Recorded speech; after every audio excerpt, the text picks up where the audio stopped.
Morning students, वेद माता Gayatri public शिक्षण संस्थान अरनिया के ऑनलाइन प्लेटफॉर्म पर स्वागत है आपका। तो अपन रसायन विज्ञान का जो 11वीं क्लास का जो चैप्टर अपन ने चालू कर रखा है, अर्थात रसायन विज्ञान की जो जनरल इंट्रोडक्शन है वही चल रहा है अपना अभी, और इस पार्ट में भी वही दिया गया है शुरू में। तो देखो, अपन ने कल जो पदार्थ की भौतिक अवस्था के आधार पर वर्गीकरण चालू किया था, जो पहली अपनी जो क्लास थी तीसरी, उसमें भौतिक अवस्था के आधार पर वर्गीकरण दिया था। तो देखो, भौतिक अवस्था के आधार पर 3 प्रकार का था भाई, ठीक है ना। 3 प्रकार का लिखा दिया था मैंने ये कल आपको। 3 प्रकार का था। नंबर 1 ठोस था, और ठोस के बारे में अपन ने देख भी लिया था। नंबर 2 दारू है भाई। नंबर 2 क्या है? दारू। दारू के बारे में अपन देखेंगे। नंबर 3 गैस है, और गैस के बारे में भी अपन आज पढ़ेंगे, ठीक है ना। तो ठोसों के बारे में अपन ने कल पढ़ लिया था। ठोस के बारे में अपन ने कल पढ़ा था कि भाई ठोस पदार्थ की वह अवस्था जिसका आकार और आयतन दोनों निश्चित होते हैं। जिसका आकार और आयतन क्या हो? निश्चित होते हैं, ठोस कहलाते हैं, ठीक है ना। दूसरी बात, ठोस कठोर होते हैं क्योंकि इनके अणुओं के मध्य या कणों के मध्य प्रबल स्थिर विद्युत आकर्षण बल पाया जाता है। पास पास होते हैं इसलिए वो कठोर होते हैं। ठोसों के गलनांक और क्वथनांक उच्च होते हैं। क्यों होते हैं? क्योंकि इनके कणों के मध्य प्रबल स्थिर विद्युत आकर्षण बल पाया जाता है। इसी प्रकार अपन ने देखा था इसका ठोसों में संपीड्यता का गुण नहीं पाया जाता, अर्थात ठोस असंपीड्य होते हैं। ठोस में बहने का गुण भी नहीं पाया जाता है, ये भी देख लिया था अपन ने। और ठोसों के गलनांक और क्वथनांक उच्च होते हैं। क्यों होते हैं? क्योंकि उनके कणों के मध्य प्रबल स्थिर विद्युत आकर्षण बल पाया जाता है। अब देखो, गलनांक और क्वथनांक की परिभाषा भी अपन ने देख ली थी, मैंने लिखा दिया था आपको नोट डलवा करके। और ठोसों का घनत्व होता है वो गैस और दारू से अधिक होता है। इन घनत्व की परिभाषा और उसका मात्रक भी अपन ने देख लिया था, और आप लोगों ने पढ़ लिया होगा, याद भी हो गया होगा आपके। तो देखो, अब अपन द्रव अवस्था देखेंगे, पदार्थ की द्रव अवस्था का वर्गीकरण करेंगे। तो ये जो टॉपिक हैं ये एग्रीकल्चर वालों के भी कॉमन चलते हैं भैया ना, और जो बायोमैथ वाले बच्चे हैं उनके भी, जिस केमिस्ट्री में कॉमन चलते हैं। तो आप ये मत कहना कि भाई एग्रीकल्चर वाले बच्चे पढ़े हैं तो कोई दिक्कत नहीं होगी उनको भी, वो भी इस क्लास को देखेंगे। तो देखो, पदार्थ की दूसरी अवस्था है उसके बारे में अपन चर्चा करेंगे। दारू, पदार्थ की दूसरी अवस्था है दारू, ठीक है ना। दारू अवस्था, या सीधा भी दारू भी लिख सकते हैं अपना ना। तो देखो, दारू क्या होते हैं? आकार और आयतन की बात कर रहे हैं अपन, आकार और आयतन। देखो, आयतन तो क्या होगा इनका? निश्चित। आयतन क्या होगा भाई? निश्चित। और आकार क्या होगा? अनिश्चित, ठीक है ना। आकार इनका अनिश्चित होता है, आयतन इनका निश्चित होता है ना। तो वे पदार्थ जिनका आकार अनिश्चित और आयतन निश्चित होता है वो दारू की श्रेणी में आते हैं। अब देखो, आकार अनिश्चित कैसे है? आकार अनिश्चित कैसे है? अपने पास में एक बर्तन है 5 लीटर का और एक बर्तन है 10 लीटर का, और अपन ने कोई जैसे 2 किलो पानी लिया उसमें, तो 5 लीटर वाले का जो आकार है वो थोड़ा छोटा है और 10 लीटर वाले का आकार उससे बड़ा है। तो इस प्रकार आकार क्या होगा इसका? अनिश्चित। जैसे दारू को 5 लीटर वाले में डालेंगे, उसी दारू को 10 लीटर वाले में डालेंगे तो आकार बढ़ जाएगा उसका। तो इस प्रकार आकार क्या होता है इनका? अनिश्चित होता है, अर्थात दारू को जिस पदार्थ में डालेंगे आकार उसी का ग्रहण कर लेगा वो। और आयतन निश्चित होगा, लेकिन आयतन निश्चित होगा, जैसे 2 लीटर पानी है तो 2 लीटर पानी रहेगा, 2 लीटर दूध है तो 2 लीटर दूध रहेगा। तो इस प्रकार इनका आयतन क्या होता है? निश्चित होता है, और आकार अनिश्चित होता है भाई। आगे देखो, इनके कणों के मध्य, कणों के मध्य दूरी ठोस से तो क्या होगी भाई?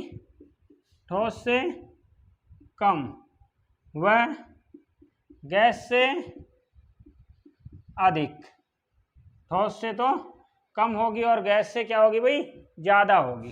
ठोस से कम और गैस से ज़्यादा होती है, सॉरी ठोस से अधिक, ठोस से अधिक, ठोस से अधिक और गैस से कम, उल्टा बोल गया मैं, गैसों से कम। ठीक है भाई। तो इनके कणों के मध्य वही बल लगने वाला बल भी क्या होगा भाई, ठोस से कम होगा, है ना, ठोस से, सॉरी ठोस से तो अधिक होगा, गैस से कम होगा।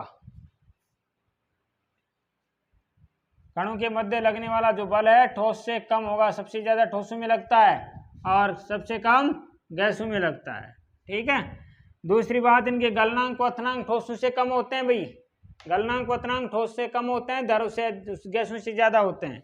और इनमें असंपीड़न, संपीड़न का गुण नहीं पाया जाता है, संपीड़न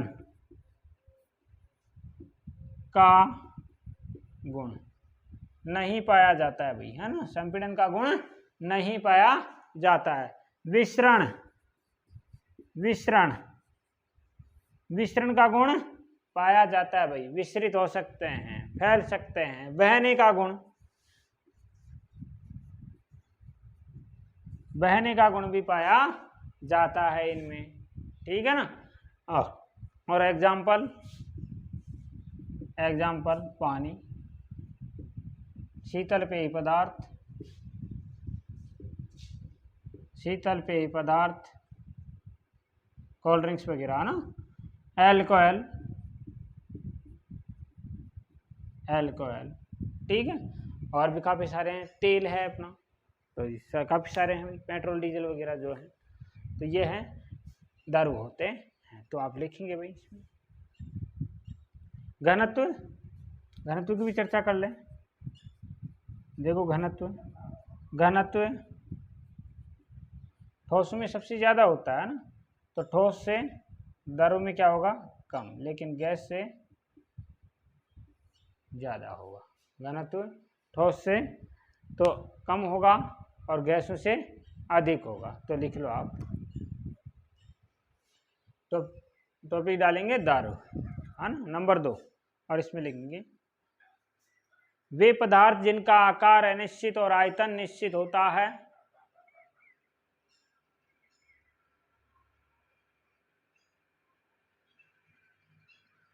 वे पदार्थ जिनका आकार अनिश्चित और आयतन निश्चित होता है,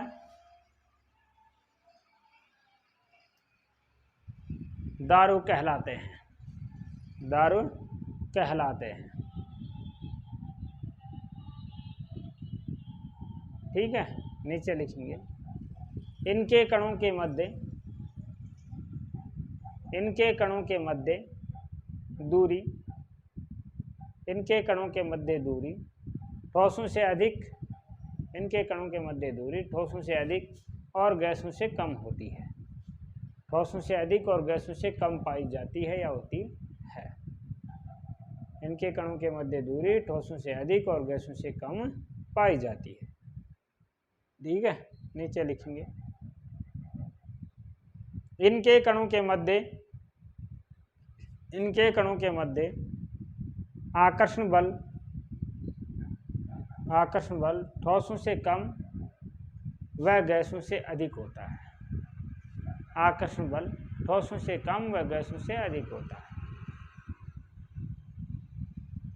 इनके कणों के मध्य आकर्षण बल ठोसों से कम और गैसों से अधिक होता है। आगे लिखेंगे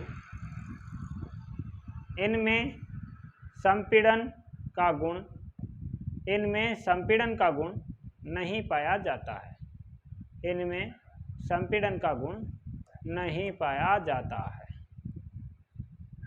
संपीड़न का गुण नहीं पाया जाता है। ठीक है भाई। नीचे लिखेंगे इनमें बहने का गुण, इनमें बहने का गुण पाया जाता है, बहने का गुण पाया जाता है। ठीक है। नीचे लिखेंगे इनका घनत्व, इनका घनत्व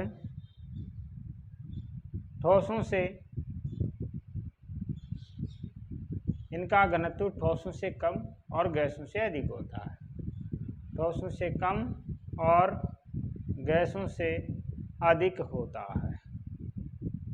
इनका घनत्व ठोसों से कम और गैसों से अधिक होता है। ठीक है भाई। अब नीचे लिखेंगे एग्जाम्पल इसके। पानी,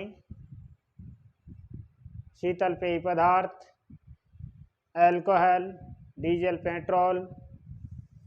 ठीक है ना। पानी, शीतल पेय पदार्थ, अल्कोहल, डीजल, पेट्रोल। तो ये है भाई दारू। दारू के बारे में अपन ने देख लिया है ना। तो पदार्थ की दूसरी अवस्था अपन ने देख ली है भाई।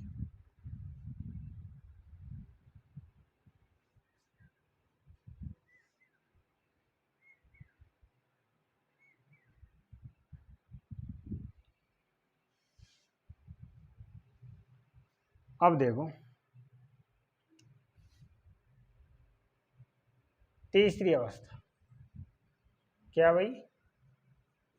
गैस या वाष्प अवस्था भी कहते हैं इसे। ठीक है ना।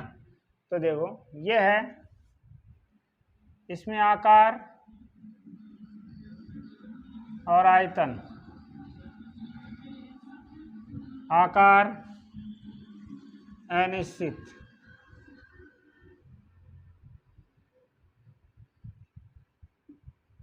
आकार अनिश्चित और आयतन भी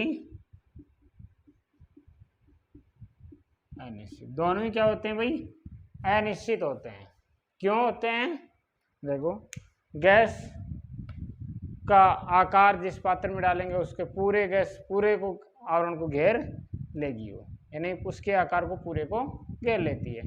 और आयतन यानी कि संपूर्ण रूप से उस पात्र में से गैस को निकाला नहीं जा सकता है। जैसे अपने पास में 5 लीटर का कोई गैस सिलेंडर है, उसमें से उसी गैस को निकाल करके अपन 10 लीटर वाले में डालेंगे तो आकार बदल लेगी वो। ठीक है। और पूरी गैस उसमें से निकाली भी नहीं जा सकती और पूरी गैस उसमें डाली भी नहीं जा सकती है। कुछ ना कुछ गैस, थोड़ी मात्रा में गैस रहेगी उसमें, तो आयतन भी बदल जाता है उसका। तो आकार भी बदल जाता है और आयतन भी बदल जाता है। ठीक है ना। तो गैसों के आकार और आयतन दोनों क्या होते हैं भाई? अनिश्चित होते हैं। इनके कणों के मध्य दूरी, कणों के मध्य दूरी सबसे अधिक, अर्थात पदार्थ की जो अवस्थाएं हैं उनमें सबसे ज़्यादा होती है इनके कणों के मध्य दूरी। ठीक है ना, सबसे अधिक होती है। दूसरी बात, कणों के मध्य दूरी अधिक होगी तो आकर्षण बल, आकर्षण बल यानी मध्य लगने वाला आकर्षण बल, आकर्षण बल भी क्या होगा? सबसे कम, आकर्षण बल सबसे कम। ठीक है ना। अर्थात दूरी, दूरी होगी देखो ठोस लेस देन द्रव लेस देन गैस। ठीक है ना। ये लेस देन का चिन्ह है, इसका मुंह जिधर फट रहा है वो ज़्यादा है, ध्यान रखना, समझ गए। और ये ठोस, द्रव और गैस, ये आकर्षण बल का कर्म है, जबकि ये इनके कणों के मध्य दूरी का कर्म है। ठीक है। आकर्षण बल का कर्म देखो ये है, इसका मतलब आकर्षण बल का क्रम यह है, तो इनके गलनांक क्वथनांक का क्रम भी यही होगा। ठीक है ना। आगे देखते हैं संपीड़न। संपीड़न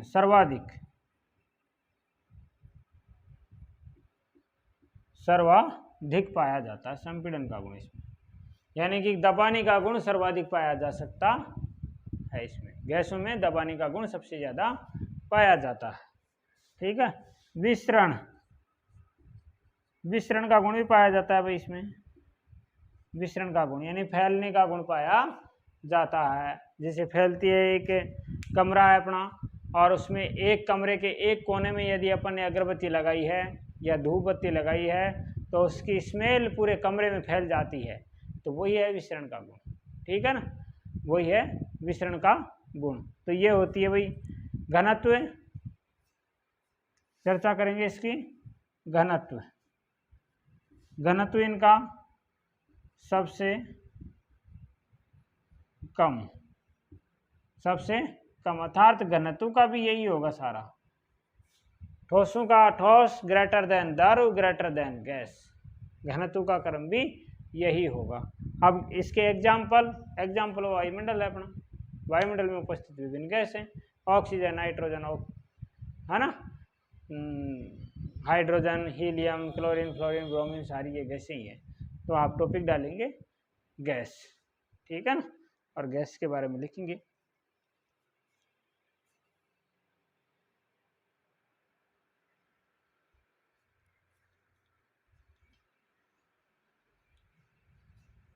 इसमें लिखेंगे भाई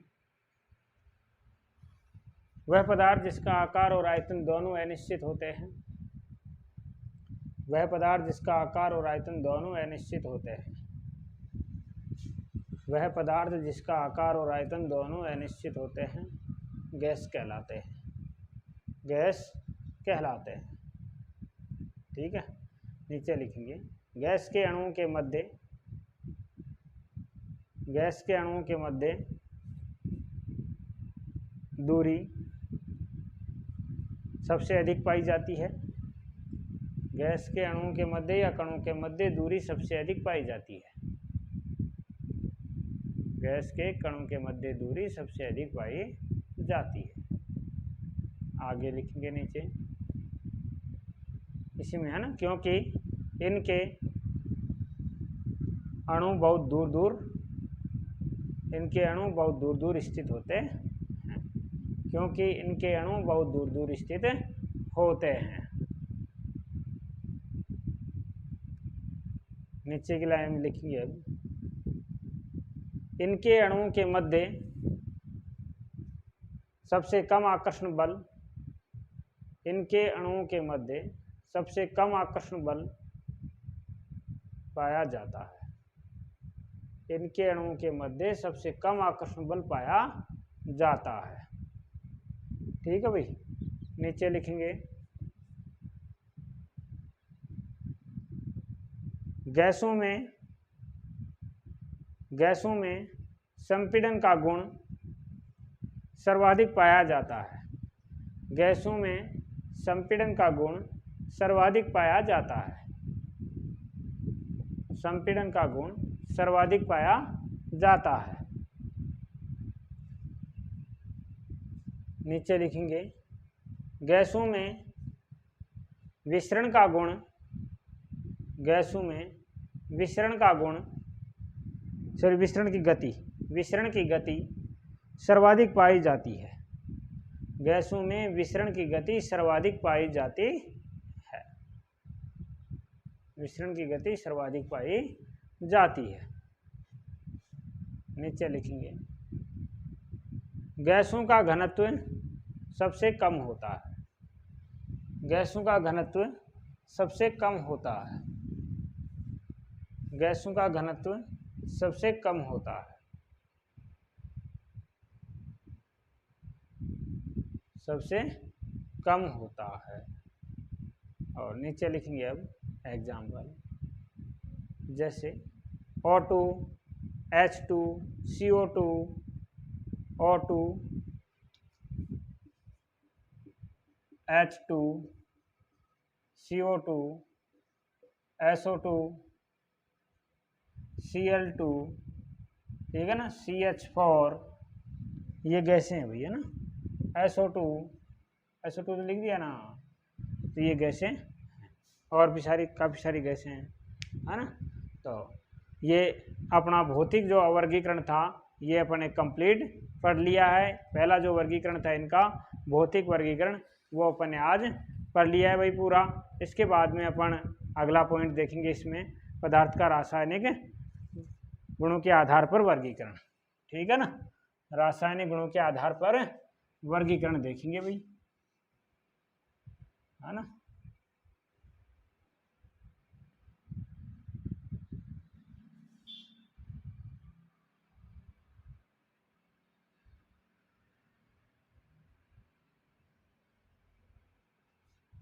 रासायनिक गुणों के आधार पर वर्गीकरण। सेकंड प्रकार का है पदार्थ का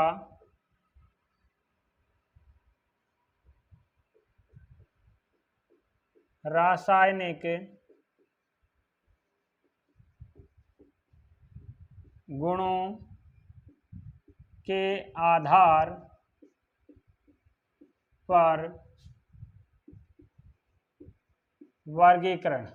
रासायनिक गुणों के आधार पर वर्गीकरण। और ये वर्गीकरण भी रासायनिक गुणों के आधार पर पदार्थ होता है, वो मुख्य रूप से दो प्रकार का होता है, दो भागों में बांटा जाता है उसे।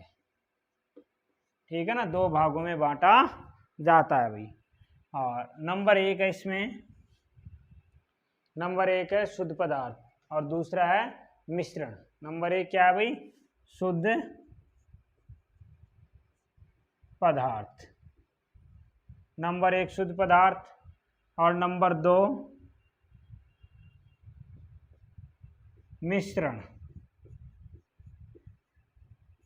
ठीक है भाई, शुद्ध पदार्थ प्योर मैटर और मिश्रण मिक्सचर दो प्रकार का होता है भाई, ये है ना पदार्थ, शुद्ध पदार्थ और मिश्रण। तो अपन शुद्ध पदार्थ के बारे में पहले देखेंगे, है ना, फिर मिश्रण के बारे में देखेंगे। तो ये पदार्थ का वर्गीकरण दो ही प्रकार से आपके दिया गया है, तो आप इस लाइन को उतार लेंगे यहाँ तक, शुद्ध पदार्थ और मिश्रण उतारें आप इसको यहाँ तक।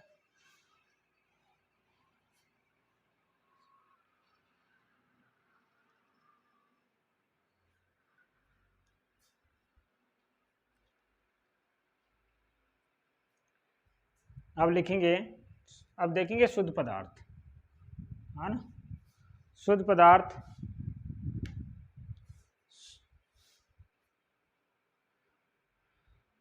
शुद्ध पदार्थ होता है वह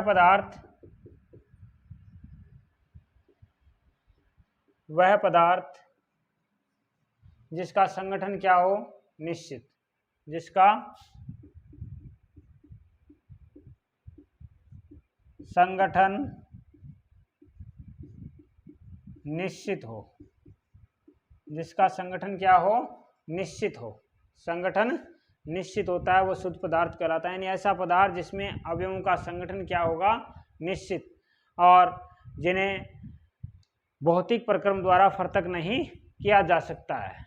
यानी कि अवयवों का संगठन भी निश्चित होगा और भौतिक प्रक्रम द्वारा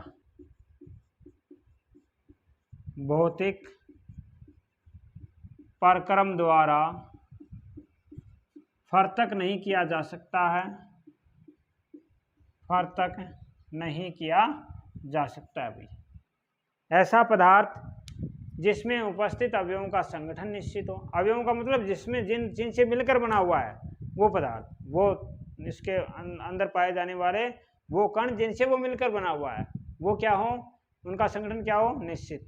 और भौतिक प्रक्रम द्वारा जिसे अलग भी नहीं किया जा सकता है या अन्य प्रकार के द्रव्यों में परिवर्तित नहीं किया जा सकता है। फर्तक नहीं कर सकते हैं या परिवर्तित नहीं कर सकते हैं भैया, है ना, परिवर्तित नहीं कर सकते हैं, अन्य प्रकार के द्रव्य में परिवर्तित भी नहीं कर सकते हैं, वो कहलाता है भाई शुद्ध पदार्थ। अब शुद्ध पदार्थ को पुनः दो भागों में बांटा गया है ना। शुद्ध पदार्थ को पुनः दो भागों में बांटा गया है। तो शुद्ध पदार्थ का वर्गीकरण, शुद्ध पदार्थ तो एक तो होता है भाई तत्व, ठीक है, और दूसरा है यौगिक तत्व और दूसरा है यौगिक। ठीक है ना। तो सबसे पहले आप शुद्ध पदार्थ की परिभाषा लिखेंगे और शुद्ध पदार्थ की परिभाषा इसमें लिखेंगे, ऐसा पदार्थ जिसमें उपस्थित अवयवों का संगठन निश्चित होता है। ऐसा पदार्थ जिसमें उपस्थित अवयवों का संगठन निश्चित होता है, अवयवों का संगठन निश्चित होता है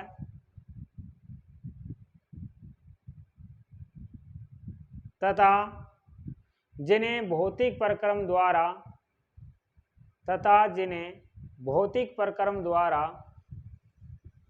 अन्य प्रकार के द्रव्यों या पदार्थों, है ना, में परिवर्तित नहीं किया जा सकता, अन्य प्रकार के द्रव्यों में या पदार्थों में परिवर्तित नहीं किया जा सकता, शुद्ध पदार्थ कहलाता है।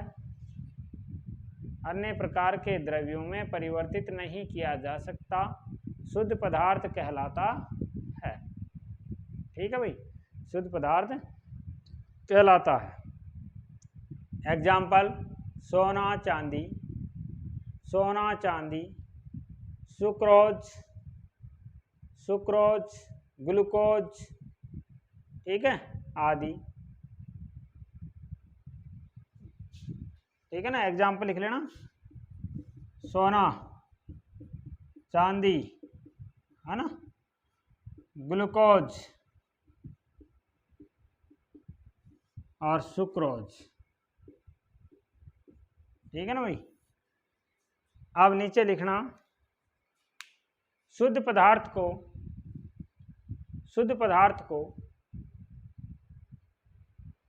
दो मुख्य भागों में बांटा गया है। शुद्ध पदार्थ को दो मुख्य भागों में बांटा गया है। दो मुख्य भागों में बांटा गया है। और नंबर 1 लिखना तत्व और नंबर 2 लिखना यौगिक। नंबर 1 लिखेंगे तत्व एलिमेंट्स, नंबर 2 है यौगिक कंपाउंड जिसे कहते हैं तत्व, नंबर 2 यौगिक कंपाउंड। ठीक है भाई। अब अपन तत्व के बारे में चर्चा करेंगे भाई, है ना। अब तत्वों के बारे में, तत्व की परिभाषा शायद मैं कल आपको लिखवा दी थी। तत्व की परिभाषा कल मैंने आपको लिखवाई थी, तो चलो दोबारा से लिखवा देते हैं, यहाँ थोड़ा सा विस्तार से लेंगे, है ना। तत्व,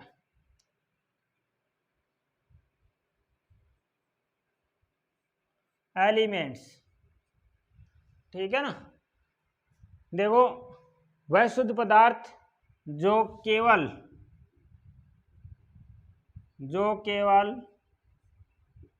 एक ही प्रकार के कणों से मिलकर बना होता है। जो केवल एक ही प्रकार के कणों या परमाणुओं से मिलकर बना होता है। अब कणों के स्थान पर परमाणु हो सकते हैं, क्योंकि परमाणु ही होंगे। एक ही प्रकार के कणों या परमाणुओं से मिलकर बना होता है, तत्व कहलाते हैं। यानी ऐसे पदार्थ, शुद्ध पदार्थ, है ना, जो केवल एक ही प्रकार के परमाणुओं से मिलकर बने होते हैं, वो क्या कहलाते हैं भाई? तत्व कहलाते हैं। अब तत्व शब्द जो सबसे पहले प्रयोग में किया था, वो रॉबर्ट बॉयल ने किया था। तत्व शब्द का सबसे पहले प्रयोग, यानी इसका प्रयोग, तत्व शब्द का प्रयोग किसने किया था? Robert Boyle. ठीक है, रॉबर्ट बॉयल ने सबसे पहले इसका प्रयोग किया था। और परिभाषा, इसकी परिभाषा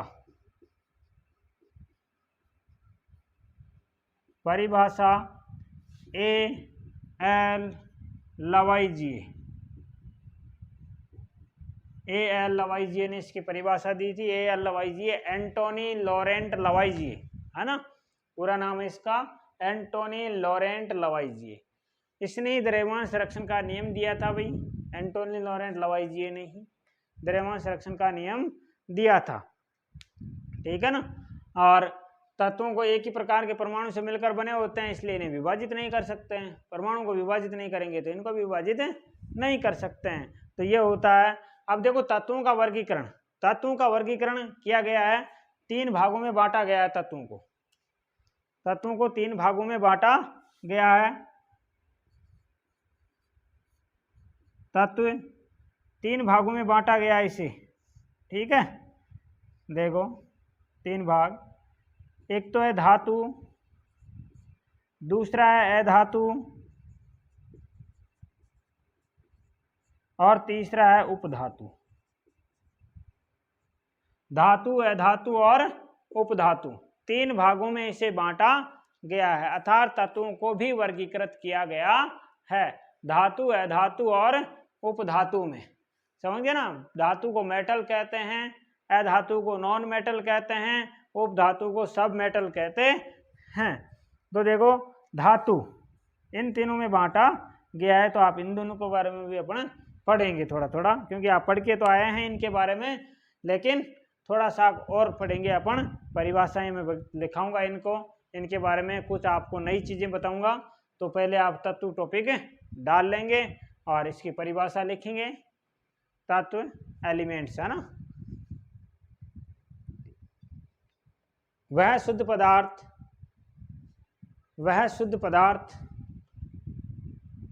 जो एक ही प्रकार के परमाणुओं से मिलकर बना होता है। वह शुद्ध पदार्थ जो एक ही प्रकार के परमाणुओं से मिलकर बना होता है, एक ही प्रकार के परमाणुओं से मिलकर बना होता है, तत्व कहलाता है। वह शुद्ध पदार्थ जो एक ही प्रकार के परमाणुओं से मिलकर बना होता है, तत्व कहलाता है। नीचे तत्व, अब तत्व परमाणु से मिलकर बना है तो विभाजित नहीं कर सकते हैं, तो ये चीज़ आपको लिखाने की जरूरत नहीं, पहले मैंने लिखा दी है। नीचे लिखेंगे तत्व शब्द का सबसे पहले प्रयोग, तत्व शब्द का सबसे पहले प्रयोग रॉबर्ट बॉयल, सबसे पहले प्रयोग रॉबर्ट बॉयल, तत्व शब्द का प्रयोग सबसे पहले रॉबर्ट बॉयल ने किया तथा इसकी परिभाषा एंटोनी या A.L. लवाइजिए, एंटोनी लॉरेंट लवाइजिए ने दी, एंटोनी लॉरेंट लवाइजिए ने दी। नीचे की लाइन में लिखेंगे आप, नीचे की लाइन में लिखेंगे तत्वों या तत्व को 3 भागों में बांटा गया है, तत्व को 3 भागों में बांटा गया है, 3 भागों में बांटा गया है, ठीक है ना। और नंबर ए लगा देना आप, है ना। देखो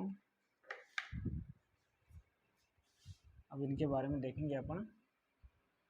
3 भागों में बांटा गया है, तो धातु, अधातु और उपधातु, इन तीनों को लिखना है आपको।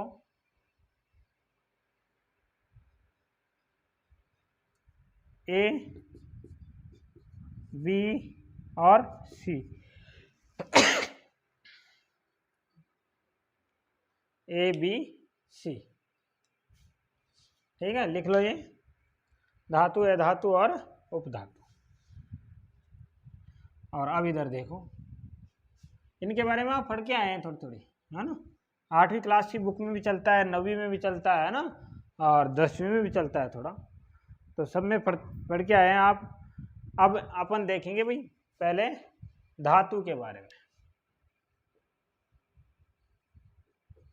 धातु जिसे मेटल कहते हैं भाई, है ना। तो धातु, देखो धातु की परिभाषा आपने पढ़ी है कि भाई धातुएं चमकीली होती है, अब चमकती हैं उन्हें धातु कहते हैं, लेकिन ये परिभाषा नहीं है इनकी। धातुएं यानी वे तत्व जो इलेक्ट्रॉन त्यागते हैं तथा धनायन बनाते हैं, उसे क्या कहते हैं भाई, धातु कहते हैं। यानी वे तत्व जो इलेक्ट्रॉन त्याग कर धनायन बनाते हैं, उन सभी तत्वों को धातु कहा जाता है, हाइड्रोजन को छोड़कर। समझ गए, हाइड्रोजन एक प्रारूपिक धातु है, समझ गए ना। तो जिन तत्वों के ऊपर धनात्मक आवेश होगा वो सारे तत्व धातुएं कहलाते हैं। समझ गए भाई। अब देखो इलेक्ट्रॉन त्यागने वाले, ध्यान देना है ना। अब बात करते हैं अपन भाई, धातुएं चमकीली होती हैं। धातुएं क्या होती हैं भाई? चमकीली होती हैं। बहुत इंपॉर्टेंट पॉइंट है, ध्यान रखना और ध्यान से सुनना इसको। धातुएं चमकीली होती हैं। अब आपसे प्रश्न पूछा गया कि भाई धातुएं चमकीली क्यों होती हैं? आपसे प्रश्न पूछा गया कि भाई धातुएं चमकीली, आपसे मैंने पूछा कि भाई धातु किसे कहते हैं, तो आपने कहा कि भाई धातुएं चमकीली होती हैं, तो मैंने कर दिया कि भाई धातुएं चमकीली क्यों होती हैं। मेरा अगला प्रश्न था धातुएं चमकीली क्यों होती हैं। तो देखो धातुएं चमकीली इसलिए होती हैं, धातुएं चमकीली इसीलिए होती हैं भाई, इलेक्ट्रॉन त्यागती हैं और धनायन बना लेती हैं अपने बाह्यतम कोश से, है ना। इलेक्ट्रॉन कहाँ से त्यागा जाएगा? बाह्यतम कोश से। अब इलेक्ट्रॉनिक विन्यास भी आप क्या चलता है बताएंगे, वो भी इलेक्ट्रॉन त्यागने के कारण, इलेक्ट्रॉन त्यागने के कारण, ठीक है ना। इलेक्ट्रॉन त्यागती हैं और धनायन बना लेती हैं, अर्थात बाहरी कोश से इलेक्ट्रॉन त्याग देती हैं और धनायन बना लेती हैं, इसलिए धातुएं चमकीली होती हैं भाई। बहुत ही इंपॉर्टेंट बात है, ध्यान रखना इसको। धातुएं चमकीली क्यों होती हैं? क्योंकि धातुएं इलेक्ट्रॉन त्याग कर धनायन बढ़ा लेती हैं, इसलिए धातुएं चमकीली होती हैं। अर्थात अपन फर्श पर अपन भारी निकाल देते हैं, पोछा लगा देते हैं तो साफ हो जाता है, चमकता है, ठीक है ना। अर्थात उसका ऊपरी जो कचरा है वो अपने साफ कर दिया, अर्थात इलेक्ट्रॉन बाह्यतम कोश से इलेक्ट्रॉन निकल गए, तो धातुएं चमकीली इसलिए होती हैं, ठीक है ना।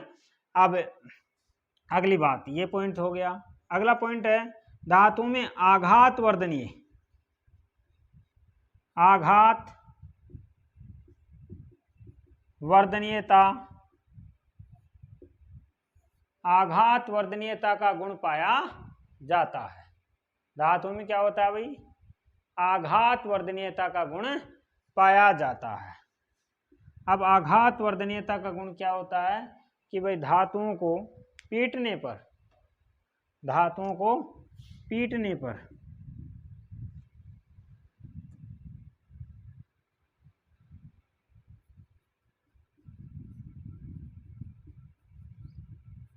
धातुओं को पीटने पर वे फैलकर पतली चद्रों में बदल जाती है। इस गुण को कहते हैं भाई आघात वर्धनीयता। देखो आघात, आघात का मतलब चोट मारना, और वर्धनीयता का मतलब फैलना।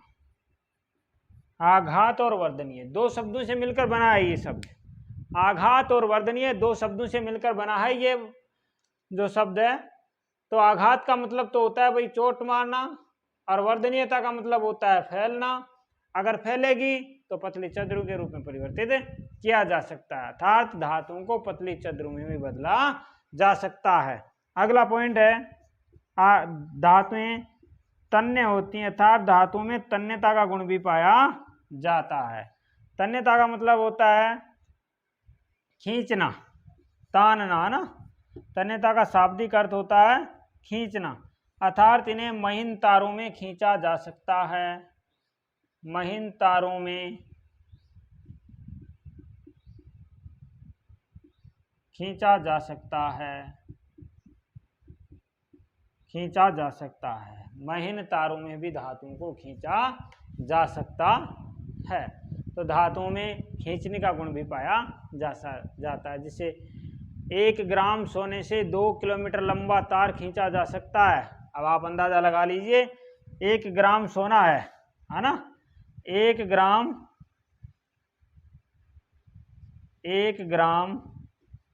सोना धातु है ना, गोल्ड AU, 2 किलोमीटर लंबा तार खींचा जा सकता है, 2 किलोमीटर का तार। अब आप देख सकते हैं 2 किलोमीटर का मतलब 2000 मीटर, लंबा तार खींच सकते हैं केवल 1 ग्राम सोने से। तो धातु में तन्यता का गुण भी पाया जाता है और सबसे ज्यादा तन्यता का गुण इसी गोल्ड में पाया जाता है। ठीक है ना। तो धातु में आघात वर्धनीयता का गुण पाया जाता है, तन्यता का गुण पाया जाता है, और धातु में एक गुण और होता है भाई, सुचालक। धातुएं क्या होती हैं? सुचालक होती हैं। सुचालक का मतलब विद्युत का चालन, उष्मा का चालन करती हैं। और सबसे ज्यादा सुचालक का गुण सिल्वर में पाया जाता है, Ag में सबसे ज्यादा सुचालक का गुण इसी में होगा। और कुछ धातु होती हैं वो अचालक भी होती हैं, जैसे पारा है, ये अचालक है भाई, है ना। तो सुचालक होती हैं। तो अब धातु के उदाहरण अपनी और सारणी में धातु, अधातु और उपधातु सारे तत्व पाए जाते हैं। तो एस ब्लॉक के, पी ब्लॉक, डी ब्लॉक के, एस ब्लॉक और डी ब्लॉक के सारे तत्व धातु हैं, है ना। एफ ब्लॉक के भी सारे तत्व धातु हैं। तो अब इसके बारे में आप लिखेंगे नंबर 1 धातु, है ना। नंबर 1 डाल लेना धातु।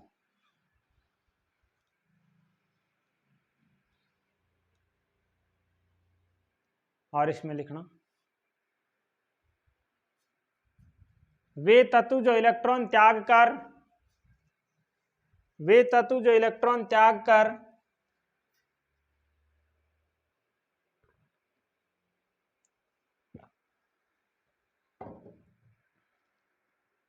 धनायन बनाते हैं, वे तत्व जो इलेक्ट्रॉन त्याग कर धनायन बनाते हैं धातु कहलाते हैं। इलेक्ट्रॉन त्याग कर धनायन बनाते हैं धातु कहलाते हैं। ठीक है भाई। नीचे की लाइन में लिखेंगे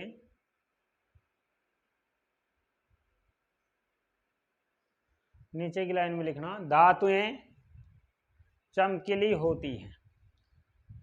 धातुएं चमकीली होती हैं। चमकीली होती हैं। और इसमें लिखना धातुएं चमकीली होती हैं क्योंकि इलेक्ट्रॉन त्यागने के कारण। धातुएं चमकीली होती हैं क्योंकि इलेक्ट्रॉन त्यागने के कारण। ओके भाई, आगे चलें, लाइन बदल के लिखना। आपसे कोई भी पूछेगा कि धातुएं चमकीली क्यों होती हैं, तो इलेक्ट्रॉन त्यागने के कारण। आगे लिखेंगे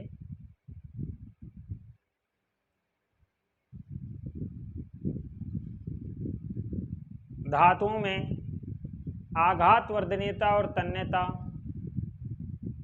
आघात वर्धनीयता और तन्यता का गुण पाया जाता है। आघात वर्धनीयता और तन्यता का गुण पाया जाता है। ठीक है भाई।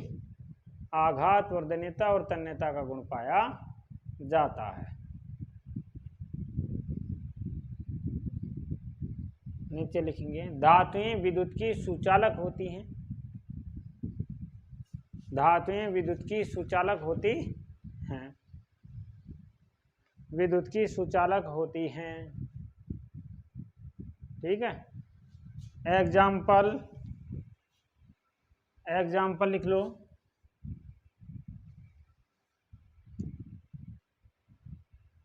Cu, Ag, Au, Al, Fe, है ना, और Ni, Mn, बहुत सी और हैं, है ना। तो ये सारी धातुएं हैं। अब नीचे आप नोट डाल के टॉपिक डालेंगे आघात वर्धनीय। नोट में पहला टॉपिक आघात वर्धनीय। आघात वर्धनीयता, ये टॉपिक डाल लें, आघात वर्धनीयता। आघात वर्धनीयता। और इसमें लिखेंगे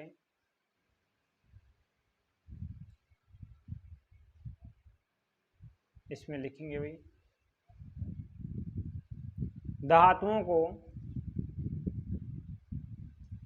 धातुओं के ऊपर चोट मारने पर धातुओं के ऊपर चोट मारने पर वे फैल जाती हैं,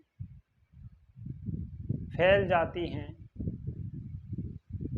धातुओं के ऊपर चोट मारने पर वे फैल जाती हैं। अर्थात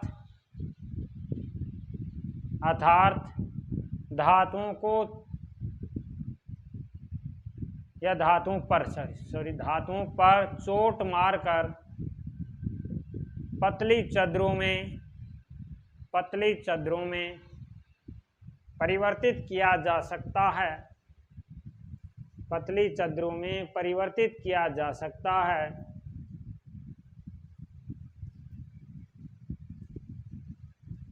पतली चद्दरों में परिवर्तित किया जा सकता है। इनके इस गुण को आघात वर्धनीयता कहते हैं। इनके इस गुण को आघात वर्धनीयता कहते हैं। इनके इस गुण को आघात वर्धनीयता कहते हैं।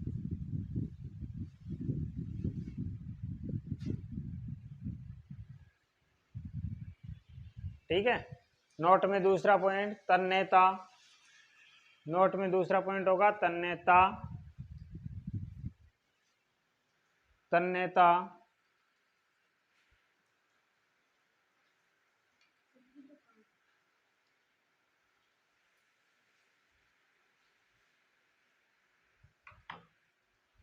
तन्यता इसमें लिखेंगे भाई, इसमें तन्यता में लिखेंगे धातुओं में खींचने का गुण पाया जा सकता, या धातुओं को महीन तारों में खींचा जा सकता है। धातुओं को महीन तारों में खींचा जा सकता है।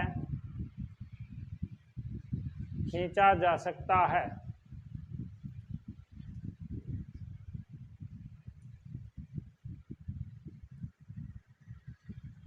इनके इस गुण को तन्यता कहते हैं। इनके इस गुण को तन्यता कहते हैं। इनके इस गुण को तन्यता कहते हैं। जैसे 1 ग्राम सोने से, 1 ग्राम सोने या गोल्ड है ना, से 2 किलोमीटर लंबा तार खींचा जा सकता है। 2 किलोमीटर लंबा तार खींचा जा सकता है। ठीक है भाई, ये थी धातु। अब अधातु के बारे में चर्चा करेंगे अपन।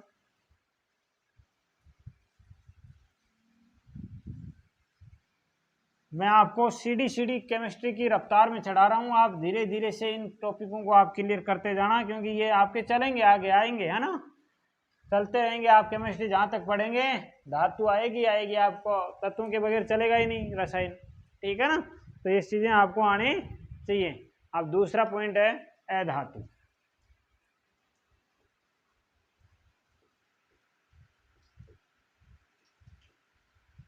अधातु नॉन मेटल जिसे कहते हैं, है ना। तो देखो अधातु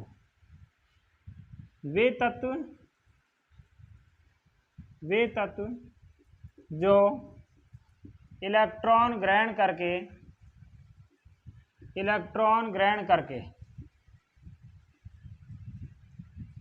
ऋणायन बना लेते हैं। इलेक्ट्रॉन ग्रहण करके ऋणायन बना लेते हैं। ठीक है भाई, ऋणायन बना लेते हैं। तो वो तत्व क्या कहलाएंगे भाई? अधातु कहलाते हैं। देखो थोड़ी बहुत आवाज़ आ रही होगी, वर्षा हो रही है इसलिए वर्षा की आवाज़ आ रही है। तो देखो इलेक्ट्रॉन ग्रहण करके ऋणायन बना लेते हैं भाई।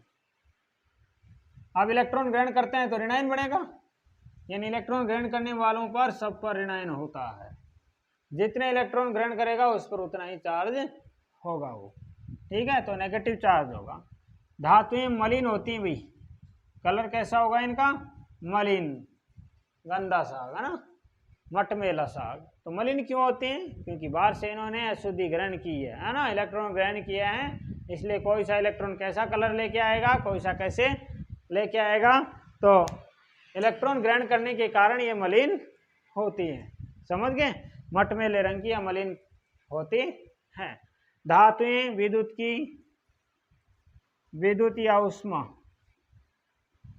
या उष्मा की क्या होंगे भाई, कुचालक।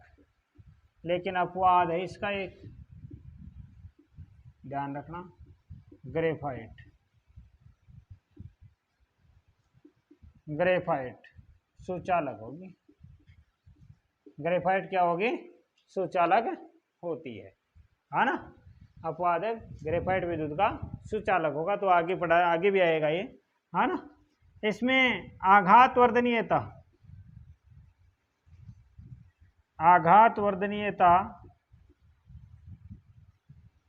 और तन्यता, ये दोनों ही गुण नहीं पाए जाते हैं। आघातवर्धनीयता और तन्यता का गुण नहीं पाया जाता है। एग्जाम्पल, आवर्त सारणी में पी ब्लॉक वाले तत्वों में अर्थात आवर्त सारणी में दाईं ओर के जो तत्व होते हैं पी ब्लॉक के, उनमें से कुछ तत्व होते हैं वो धातुएं होती हैं, जैसे ऑक्सीजन, ठीक है,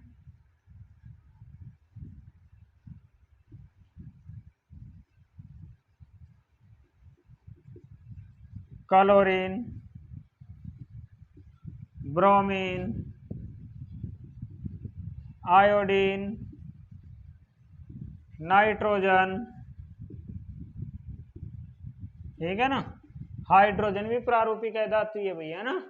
जिन पर ऋणावेश होगा वो सारे क्या होंगे, अधातुएं। कल मैंने आपको ऋणायन लिखाए थे, वो सारे अधातुओं की श्रेणी में आते हैं। तो अब आप लिखेंगे अधातु, और इसमें लिखेंगे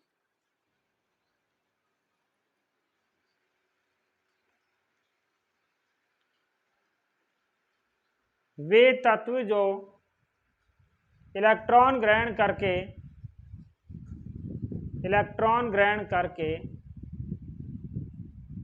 ऋणायन बनाते हैं, इलेक्ट्रॉन ग्रहण करके ऋणायन बनाते अधातु कहलाते हैं। इलेक्ट्रॉन ग्रहण करके ऋणायन बनाते हैं अधातु कहलाते हैं।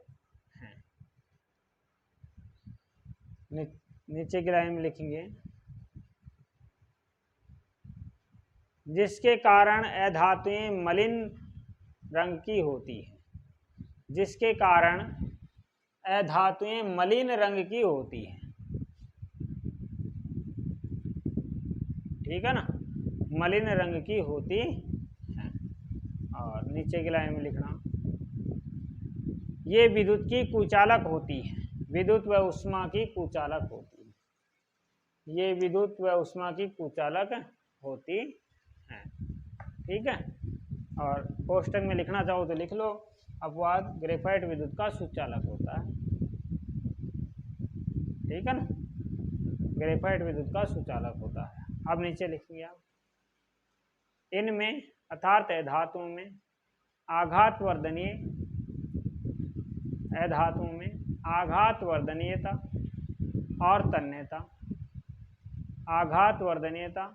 तन्यता का गुण नहीं पाया जाता है। इनमें आघातवर्धनीयता और तन्यता का गुण नहीं पाया जाता है। आघातवर्धनीयता और तन्यता का गुण नहीं पाया जाता है। ओके भाई, नीचे चलेंगे आप, एग्जाम्पल लिखेंगे। एग्जाम्पल में oxygen, chlorine, bromine, iodine, carbon, fluorine ये हैं। और बाकी धातुएं जब और सारणी बताएंगे तो पूरे तत्व धातुओं के बता देंगे वहाँ, ठीक है ना, लगभग धातुओं के तत्वों की लिखा देंगे वहाँ, ठीक है ना। अब लिखेंगे आप, अब देखो ये था अपना अधातु। अधातु के बारे में अपन ने पढ़ लिया है भाई, किसी प्रकार की कोई प्रॉब्लम नहीं आनी चाहिए, क्योंकि वैसे आपके पढ़े भी हैं ये, लेकिन इतना विस्तार से नहीं देखा हुआ होगा वहाँ।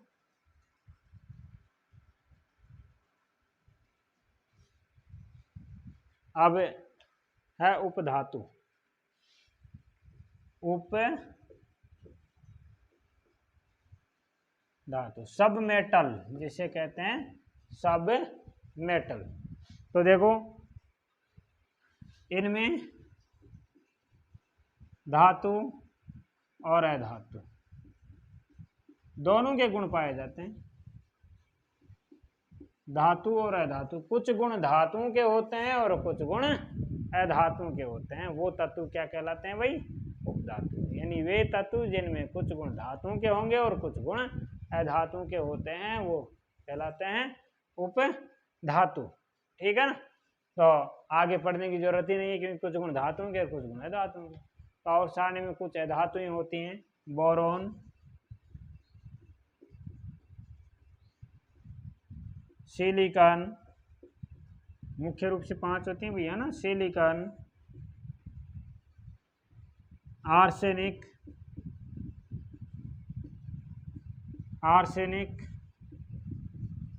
टेलुरियम,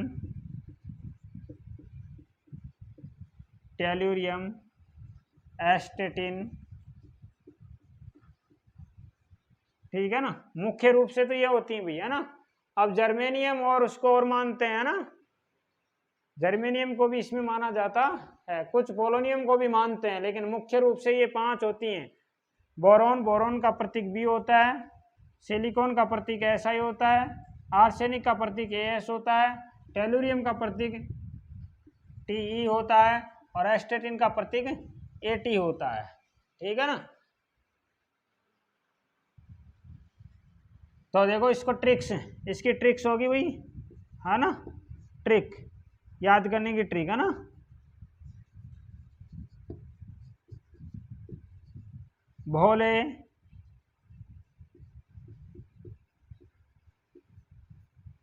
शिव, ऐसी तेरी आत्मा। भोले शिव, ऐसी तेरी आत्मा। देखो शिव जी की तो आत्मा क्या होती है? शिव जी तो भोला है, भोलेनाथ हैं। ठीक है ना? ये तो कृपा कर देते हैं। और अब श्रावण मास में कृपा कर रहे हैं सबके ऊपर और वर्षा अच्छे से हो रही है। तो देखो भोले शिव, ऐसी तेरी आत्मा। भोले, भोले से भी मान लेंगे, शिव से SI और ऐसी AS, तेरी T और आत्मा टिन। भोले शिव ऐसी तेरी आत्मा, सारे दरवाजे तूने खोल दिए हैं। ठीक है ना? और अब तो तेरी यही, हमारी यही कृपा है, तेरे, हमारी यही मांग है तेरे से, और हम यही रिक्वेस्ट कर रहे हैं तेरे से कि भाई स्कूलों को जल्दी से जल्दी खोलो। ठीक है ना? तो देखो अब आप लिखेंगे उपधातु। अब आप लिखेंगे उपधातु। इसमें लिखेंगे वे तत्व जो कुछ गुण धातुओं के, वे तत्व जो कुछ गुण धातुओं के, कुछ गुण धातुओं के तथा कुछ गुण अधातुओं के, कुछ गुण धातुओं के तथा कुछ गुण अधातुओं के,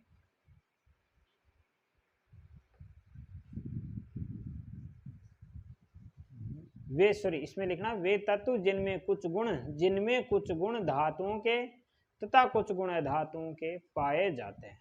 है ना? दोबारा से बोल रहा हूं, वे तत्व जिनमें कुछ गुण धातुओं के और कुछ गुण अधातुओं के पाए जाते हैं उपधातु कहलाती है। उपधातु कहलाती है। ठीक है भाई? अब नीचे लिखेंगे एग्जाम्पल। है ना? उपधातुएं कहाँ पाई जाती हैं भाई? आवर्त सारणी में होती हैं। वह धातुओं और धातुओं को पृथक करने वाली एक टेढ़ी मेढ़ी सीढ़ी नुमा संरचना होती है, वहां उपधातु पाई जाती हैं। उससे टेढ़ी मेढ़ी सीढ़ी नुमा रेखा पर जो धातुएं जो तत्व आते हैं उन्हें कहते हैं उपधातु। तो आवर्त सारणी में बता देंगे आपको, है ना? और ये एग्जाम्पल ये उतार लो आप पूरा, है ना? ये यहाँ से लेकर यहाँ तक, है ना? ट्रिक्स वगैरह भी उतार लो आप।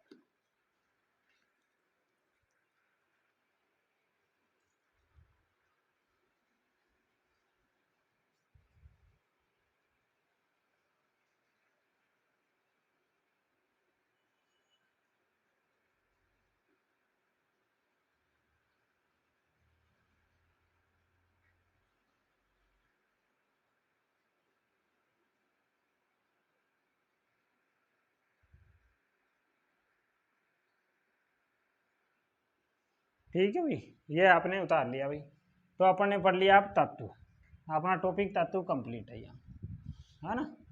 अर्थात शुद्ध पदार्थ दो प्रकार का बताया, एक तत्व और दूसरा यौगिक। अब यौगिक के बारे में अपन क्या करेंगे भाई, चर्चा करेंगे, है ना। अब यौगिक के बारे में चर्चा करेंगे भाई।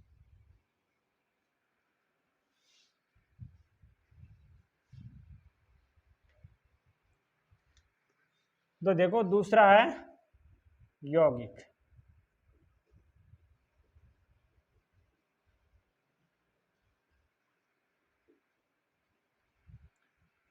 यौगिक होता है देखो दो या दो से अधिक, दो या दो से अधिक,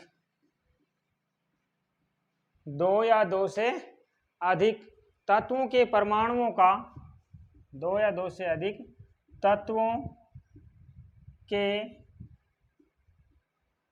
परमाणुओं का, दो या दो से अधिक तत्वों के परमाणुओं का निश्चित अनुपात में, परमाणुओं का निश्चित अनुपात में, निश्चित अनुपात में रासायनिक संयोग, निश्चित अनुपात में रासायनिक संयोग यौगिक कहलाता है, यौगिक कहलाता है।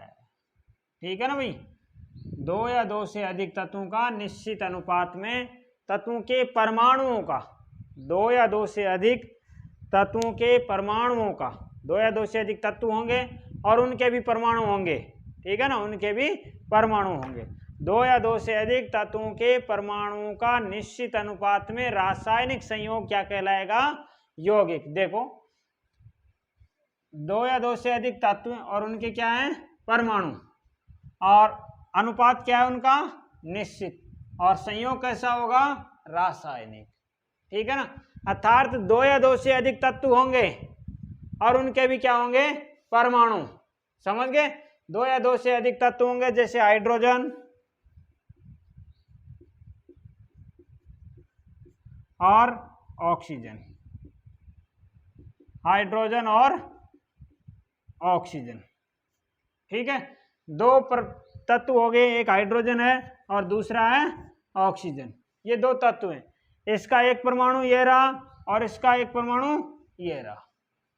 ठीक है ना, इनके परमाणु द्वारा, ये क्या है भाई, परमाणु, ये परमाणु आपस में निश्चित अनुपात में, चाहे से द्रव्यमान का अनुपात हो या परमाणुओं की संख्या का अनुपात हो, निश्चित अनुपात में संयोग करेंगे। संयोग कैसा होगा, इन दोनों के बीच में जो संयोग होगा वो कैसा होगा भाई, रासायनिक। संयोग कैसा होगा, रासायनिक। अर्थात बंध बनेगा कैसा, रासायनिक बंध बनेगा। समझ गए, रासायनिक बंध बनेगा। ये दोनों आपस में संयोग करेंगे और संयोग करके यौगिक बनाएंगे। ठीक है ना, निश्चित अनुपात में संयोग, अनुपात कैसा होगा, निश्चित। ठीक है, जैसे इन दोनों को ही बता रहा हूं मैं, ये दोनों ही लिए हैं अपन ने। जैसे इन दोनों के संयोग से क्या बन रहा है, जल।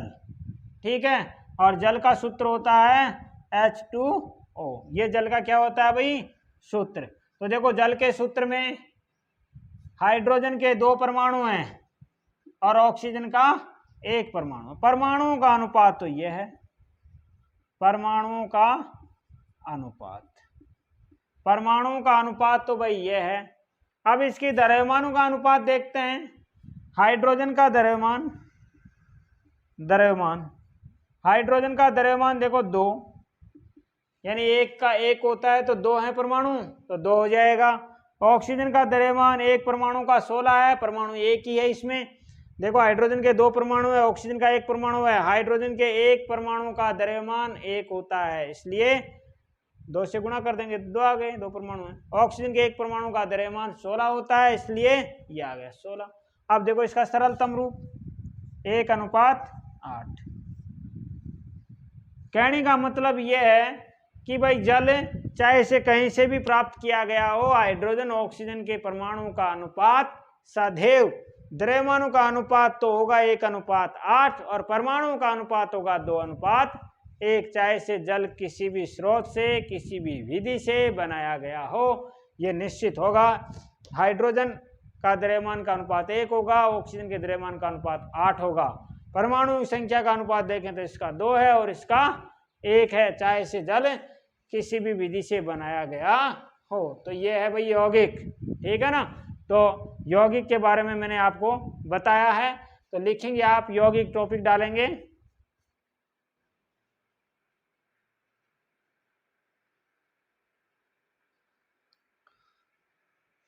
यौगिक, लिखेंगे इसमें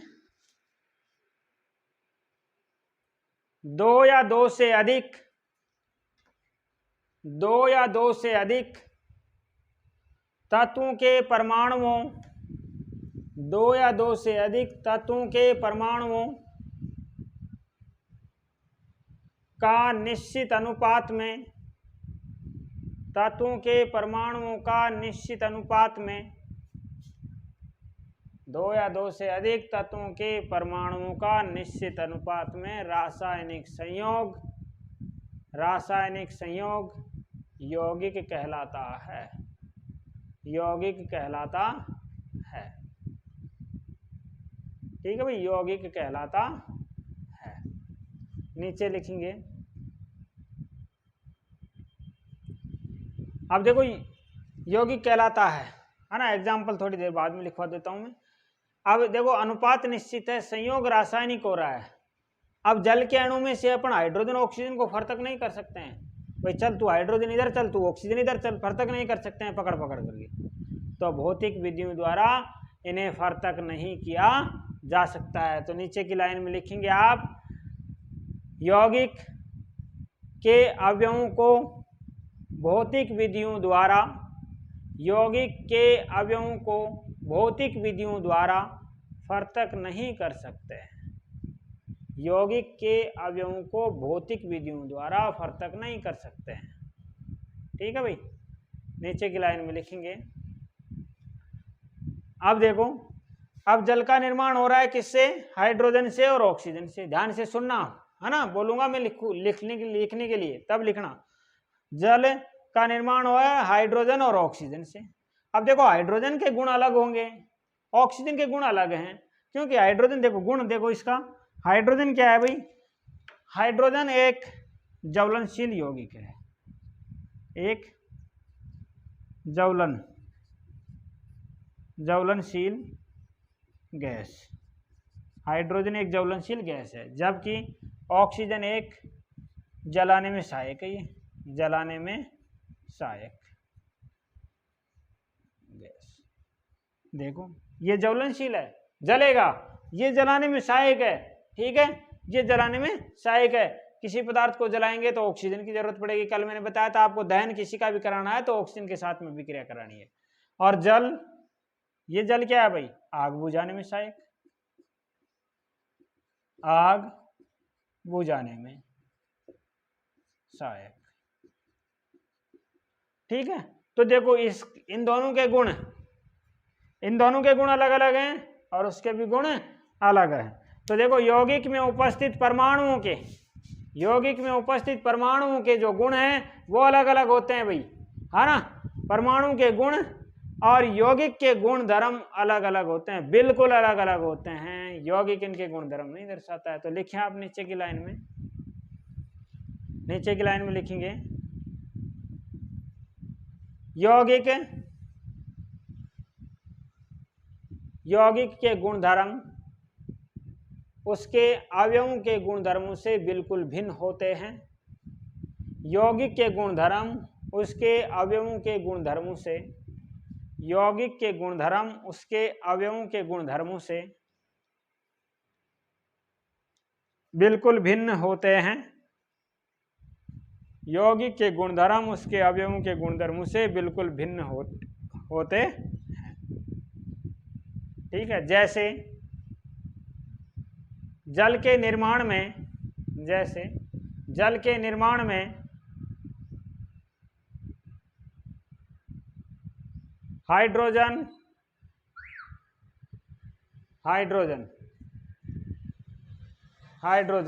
एक ज्वलनशील गैस है।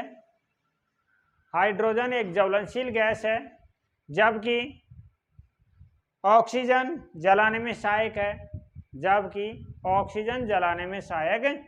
है। हाइड्रोजन एक ज्वलनशील गैस है, जबकि ऑक्सीजन जलाने में सहायक है। लेकिन जल आग बुझाने में सहायक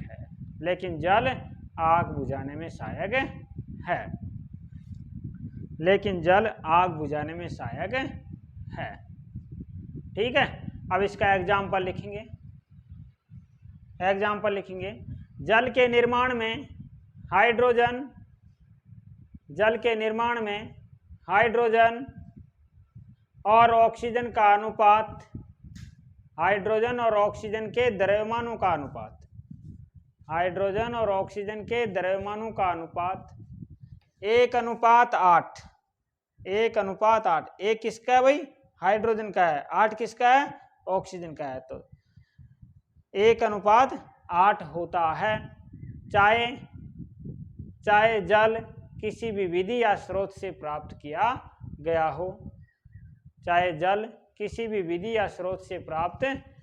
गया हो। तो ये था यौगिक। ठीक है ना। तो नीचे एग्जाम्पल और लिखेंगे यौगिक के एग्जाम्पल लिखेंगे भाई, है ना। एग्जाम्पल ग्लूकोज,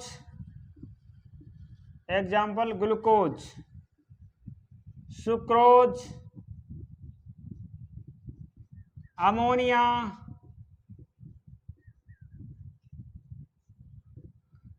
जल, तो जल का तो मैंने एग्जाम्पल पहले ही दे दिया आपको, है ना। कार्बन डाइऑक्साइड, CO2, है ना।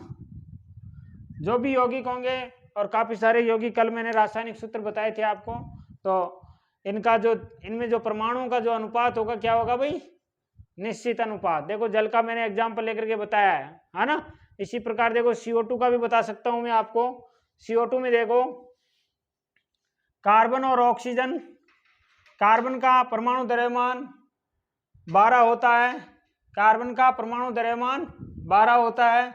ऑक्सीजन का परमाणु द्रव्यमान 16। तो 16 गुणा 2 बराबर कितना हुआ भाई? 32। तो देखो इनको सरलतम रूप में तोड़ दो। सरलतम रूप में तोड़ेंगे तो 4 × 3 = 12 और 8 चौक 32। तो चाहे से CO2 कहीं से भी हो, चाहे से CO2 कार्बन का दहन करा करके ली गई हो, लकड़ी का दहन करा करके ली गई हो, कोयले का दहन करा करके ली गई हो, या किसी कारखाने में से निकली हुई CO2 हो, उसमें कार्बन और ऑक्सीजन का जो अनुपात होगा द्रव्यमानों का, वो 3:8 ही होता है। ये निश्चित होगा। अर्थात CO2 का जब निर्माण होगा तो उसमें कार्बन के द्रव्यमान का अनुपात 3 होगा, ऑक्सीजन के द्रव्यमान का अनुपात 8 होगा। ये निश्चित अनुपात में संयोग करके CO2 बनाते हैं। तो अब आज अपन ने शुद्ध पदार्थ के बारे में पढ़ा है। शुद्ध पदार्थ के 2 वर्गीकरण, तत्व और यौगिक, दोनों के बारे में विस्तार से अपन ने चर्चा की है। तो आज की क्लास में अपन इतना ही पढ़ेंगे। धन्यवाद।